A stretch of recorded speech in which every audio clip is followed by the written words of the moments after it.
जनाब स्पीकर, आज minister interior मुल्क से बाहर हैं, वरना वही इसका जवाब देते और ज़्यादा मुनासिब जवाब देते।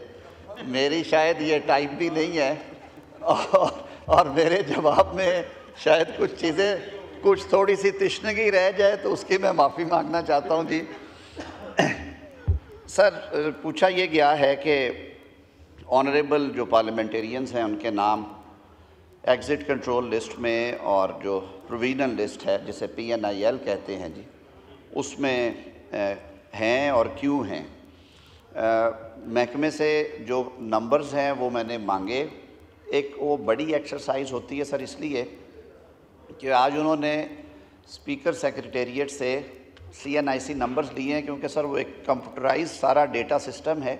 उसमें मैं क्योंकि एग्ज़िट कंट्रोल लिस्ट की जो इंक्लूजन्स हैं उसका तरीका ये होता है कि जब नाम प्लेस हो जाए तो उसको निकालने के लिए एक रिव्यू प्रोवाइड किया गया है अंडर द 1981 का जो लॉ है उसके अंडर, और फिर रूल्स बने हुए हैं, और review is to be decided by the federal government. तो उसकी एक हमेशा कैबिनेट सब कमेटी होती है, जिसे पिछले दौर में भी इस दौर में ये ज़िम्मेदारी मुझे तफवीज़ की गई, और मेरी हमेशा ये अक्रॉस द आयल की इस तरफ या इस तरफ ये बात मैं पूरे दावे से कह सकता हूँ कि ना सिर्फ पार्लियामेंटेरियंस बल्कि जो रिव्यूज़ भी आते हैं हम पूरी तवज्जो के साथ और पूरी एप्लीकेशन ऑफ माइंड के साथ कोशिश करते हैं कि उनको डिसाइड करें। And I can state with clarity on the floor of house कि रिव्यूज़ में सुनते हुए जो हमारा डिलीशन या एक्सक्लूड करने का जो स्कोर है या जो परसेंटेज है, it should not be less than 65 to 70%, because I honestly believe कि जो right to travel है ये आर्टिकल 15 के तहत आपका बुनियादी हक है।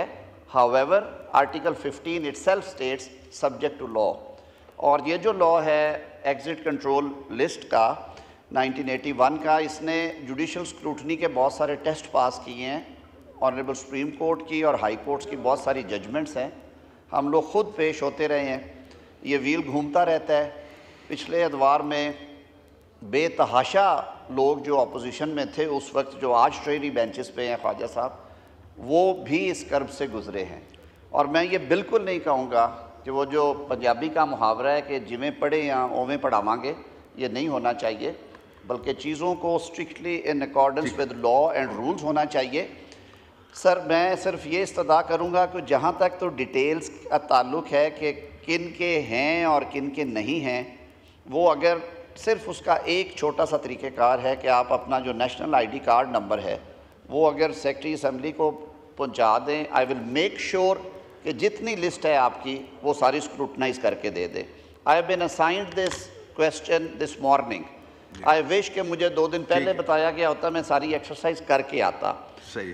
दूसरा, एग्ज़िट कंट्रोल का तो एक तरीक़ाकार है, उसकी प्लेसमेंट भी कमेटी ही करती है, कैबिनेट सब कमेटी, और उसमें से जो रिमूवल है वो भी कैबिनेट सब कमेटी करती है। I don't want to take any credit, but for clarity I would say कि जब मैंने बतौर कमेटी के कन्वीनर के इस्तीफ़ा एज्यूम किया है, तो मैंने जो पिछली कैबिनेट के मेंबरान थे उन तकरीबन सारों के नाम जो थे वो एग्ज़िट कंट्रोल में थे, because of the NAB references which were filed against the then prime minister, और उसमें उन्होंने इन्वेस्टिगेशन इंक्वायरी स्टेज पे सारी कैबिनेट से बयानात इकट्ठे किए थे कि वो जो 190 मिलियन पाउंड वाला केस है वो कैबिनेट ने किस तरह से उस पैसे को डाइवर्ट कर दिया गवर्नमेंट अकाउंट की बजाय जुर्माना अकाउंट में।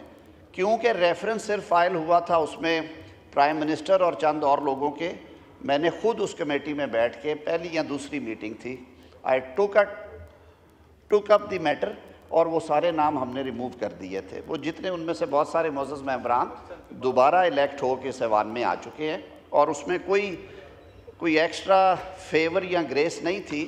सिंपल सा हिसाब है कि आफ्टर इंक्वायरी जिन लोगों ने, जो लोग रेफरेंस का हिस्सा नहीं बने, उनके नाम नहीं होने चाहिए। उसके अलावा कुछ नाम हैं जो कि फौजदारी मुकदमात में जो लोग प्रोक्लेम्ड अफेंडर्स हो गए थे और उन्होंने ज़मानतें नहीं थी करवाई, तो उनके नाम एग्ज़िट कंट्रोल लिस्ट में as a matter of caution and practice डाल दिए गए, और ये हमेशा होते हैं, ये सिर्फ आपके लिए नहीं। वो प्रोक्लेम्ड ऑफेंडर्स होते हैं जो कि नहीं मिल रहे होते महकमों को, या वो लोग जिनका फ़्लाइट रिस्क होता है। जिन लोगों को इसकी इन्फॉर्मेशन है कि उनका नाम एग्ज़िट कंट्रोल में है, मैं उनसे बिल्कुल ओपन ऑप्शन है आपके पास, आप अपनी रिप्रेजेंटेशन फ़ाइल करें, वो कमेटी में आ जाएगी। हम भी यही करते रहे हैं। मैं लाइटर साइड पे बताऊं कि उस ज़माने में कमेटी जो है वो फ़रोग नसीम साहब हेड करते थे, शेख रशीद साहब उसके रुकन थे, 2 और मोअज़्ज़ज़, मैं ख़ुद पेश हुआ हूँ बतौर वकील उस कमेटी में। तो वो इंशाअल्लाह अज़ीज़ बिल्कुल मेरिट के ऊपर, अगर बेल हो चुकी है, फ़्लाइट रिस्क नहीं है, और मेरा ख्याल है पार्लियामेंटेरियंस का फ़्लाइट रिस्क नहीं होता।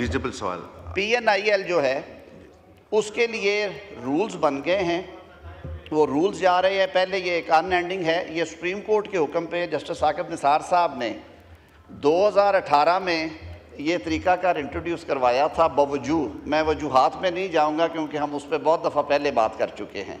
ये होता वही है कि जो गड्ढा किसी के लिए खोदा जाता है उसमें खुद गिरना पड़ता है, तो उसको भी अब हमने अपने तौर पे तहर्रुक किया है कि उसको रेगुलेट करें। It should be regulated activity, court order पे नहीं होगा तो सर उसमें भी इंशाल्लाह आपके सामने रूल्स आएंगे, ले करेंगे और आपसे बताएंगे कि उसमें क्या है। मैं ख़तामन सिर्फ ये अर्ज़ करूँगा कि ऐसे हमारे कुलीग्स जो समझते हैं या जिन्हें अंदेशा है, सिर्फ अपना CNIC नंबर जो है वो सेक्रेटरी असम्बली से शेयर करेंगे। We will get back to you, और उसके रिमूवल का तरीका मैंने आपको बता दिया है। बहुत शुक्रिया।